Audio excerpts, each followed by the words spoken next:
David Spears, civil engineering instructor at Texas Tech University, talking about CE 2301 statics. Got another 2D rigid body equilibrium problem to look at here.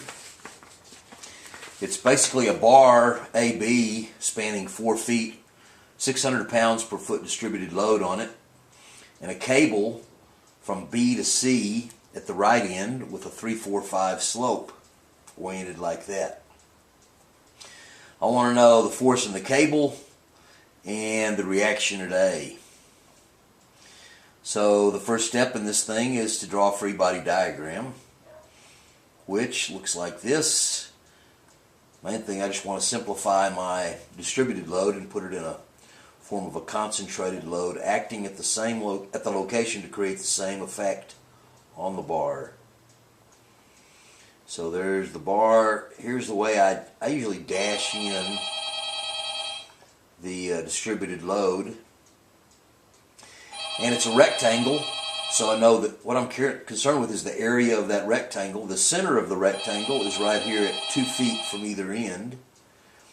And the value is base times height, 600 times 4, or 2,400 pounds. And it's acting 2 feet from the left end and the right end. So I've got this distance here known because it's the center of a rectangle, 2 feet. At A I have a pin, so I have AY and I have AX.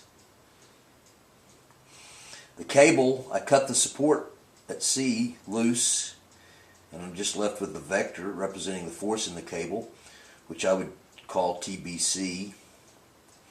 Typically, I would mark on here the slope relationship 3-4-5. And now I've got a good free body diagram. I'll note that's also 2 feet. And I can start to solve it. I need to get everything in Cartesian form first, which is gonna, one thing I need to do is the force in the cable. So I would put it on my free body diagram like this. You don't have to. The vertical part is the 3/5, so that's 3/5 of TBC. The horizontal part is the 4/5 of TBC.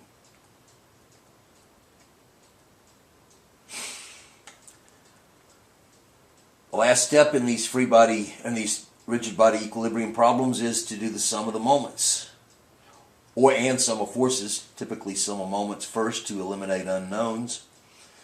And so I would go sum of the moments about point A to eliminate those two unknowns there. Say counterclockwise is positive, it's equal to 0. Only thing I have creating moment is the 600 pounds trying to rotate clockwise, so it's negative 2,400 pounds. And it is 2 feet away. It's a Y force, X distance is 2. And then here at the cable, the 4/5 part intersects point A, so it creates no moment. All I need to concern is the 3/5. It's trying to rotate counterclockwise, so it's positive 3/5 TBC. That's the force. It's a Y force. I need an X distance, which is 4. So I can do the math, and I get that negative 4,800, and this works out to be plus 12/5 TBC, just 3 times 4. Therefore, that's equal to 0. Rearrange, I get positive 4,800, or I get 12/5 TBC is equal to 4,800 positive. Divide both sides by 12/5, or multiplying both by 5/12, and I get that TBC equals 5/12 of 4,800, and that is 2,000 pounds. I better get a positive answer because I know it's a cable. It's better be the direction I assumed, which is acting away from the bar.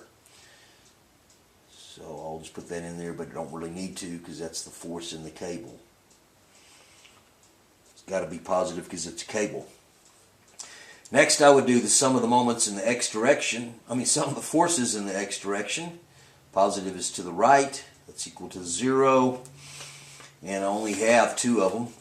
I have AX, which I assumed to the right, and I have the 4/5 component of TBC. TBC was 2,000. That works out to be AX plus 1,600 equals 0. Therefore, AX equals negative 1,600 pounds, which means to the left. Put a box around that one.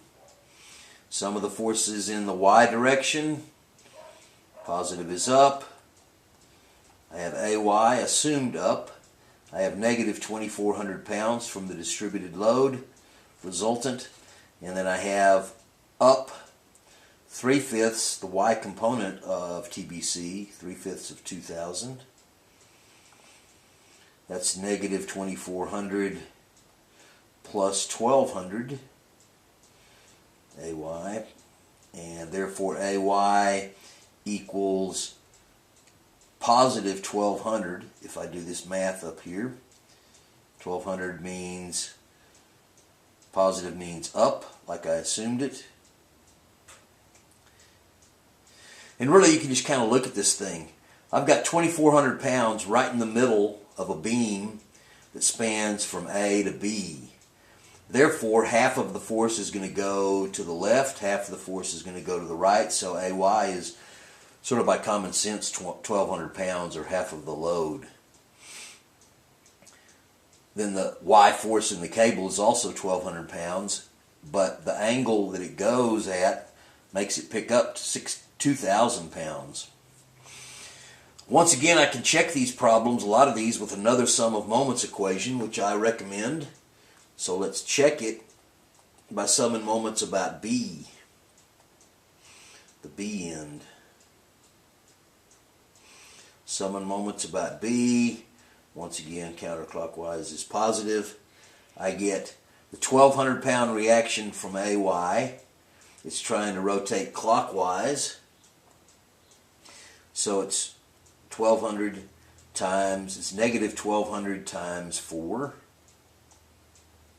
And then the only other thing creating moment, AX intersects point B, so it doesn't create moment, is the 2,400 pounds. And it is not negative, it's positive. Because the 2,400 pounds is trying to rotate counterclockwise about point B. 2,400 times 2. Do all the math, that does equal to 0, therefore check.